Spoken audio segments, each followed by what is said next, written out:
Terry Nichols is known for his involvement in one of the deadliest acts of domestic terrorism in United States history, the Oklahoma City bombing. Born on April 1, 1955, in Lapeer, Michigan, Nichols led a relatively unremarkable life before becoming infamously linked to the 1995 bombing that killed 168 people and injured hundreds more. Nichols served in the U.S. Army from 1981 to 1985, where he met Timothy McVeigh, the man who would later become his co-conspirator in the Oklahoma City bombing. Both men shared similar ideological beliefs, including a deep distrust of the federal government and an interest in survivalism. After leaving the Army, Nichols held a variety of short-term jobs and struggled financially. He married twice and had a few children. The path that led Nichols to participate in the Oklahoma City bombing began in the early 1990s. He and McVeigh were both deeply affected by the 1992 Ruby Ridge standoff and the 1993 Waco siege, two confrontations between U.S. government agents and civilians that ended in tragedy. These events intensified their belief that the government was overreaching its power and violating the rights of its citizens. Nichols and McVeigh decided to retaliate against what they saw as a tyrannical federal government. They plotted to bomb the Alfred P. Murrah Federal Building in Oklahoma City, a plan they believed would inspire a revolt against the U.S. government. Over months, they gathered materials required for their destructive act, including fertilizer and fuel oil, which they combined to create a potent explosive. On April 19, 1995, their plan came to fruition. McVeigh parked a Ryder rental truck filled with explosives in front of the Murrah building and set the timers. The explosion that followed was catastrophic, leading to a tremendous loss of life and extensive physical damage.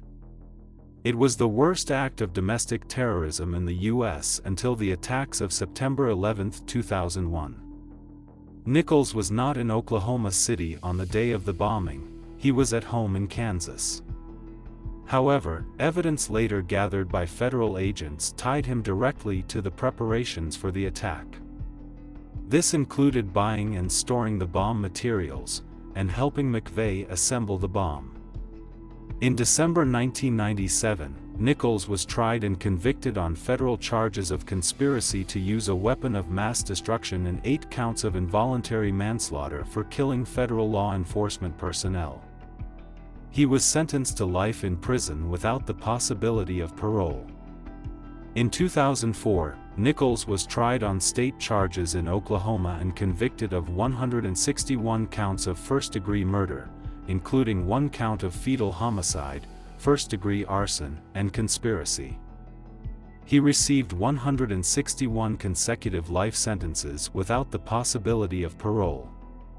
Nichols is currently incarcerated at the ADX Florence Supermax prison in Florence, Colorado. His case remains a chilling reminder of the capacity for violence driven by ideological extremism and has had a lasting impact on how terrorism is viewed and handled within the United States.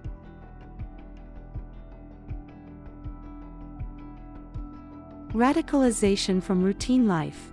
Nichols' transformation from an ordinary American with a military background into a domestic terrorist is unsettling.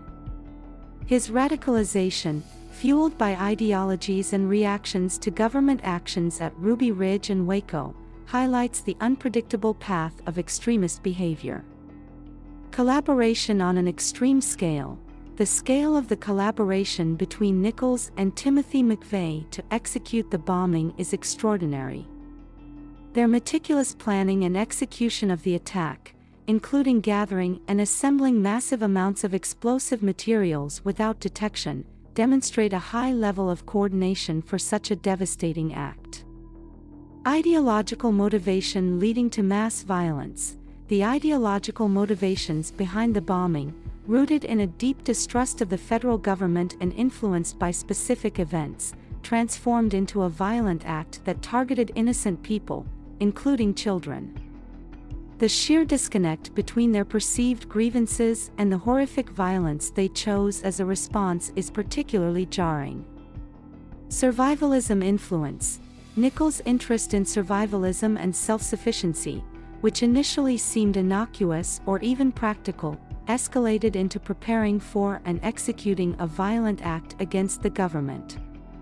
This extreme interpretation of survivalist ideology is not only rare but deeply troubling. Legal outcomes and sentencing. Nichols' legal outcomes, receiving life in prison without parole on federal charges and multiple consecutive life sentences on state charges, underscore the gravity and complexity of his crimes. His trials revealed a significant amount of detailed planning and premeditation that went into the bombing. Nichols' non-presence at the scene. Unlike many perpetrators of similar scale attacks, Nichols was not physically present at the scene of the crime.